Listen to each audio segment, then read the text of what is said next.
Telangana state minority employees association महबूब नगर की जानिब से कौमी यौम तालीम के ज़िमन में एक इजलास बाउनवान मौलाना अबुल कलाम आज़ाद की तालीमी खिदमात मुनक्कद किया गया।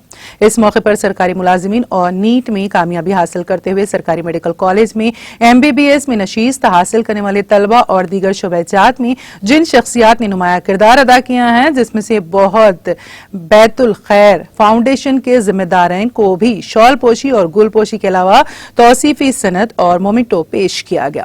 इस इजलास की सदारत M मंजूर अली सदर TS मैसा महबूब नगर ने की है। मेहमान खुसूसी के तौर पर Mohammad Sirajuddin district education officer Gadwal, professor doctor Mohammad Maqbool Ahmed Nizamia Tibbi college Charminar Hyderabad, doctor Bashir Ahmed principal Al Madina college of education के अलावा दीगर जिम्मेदारान ने शिरकत की।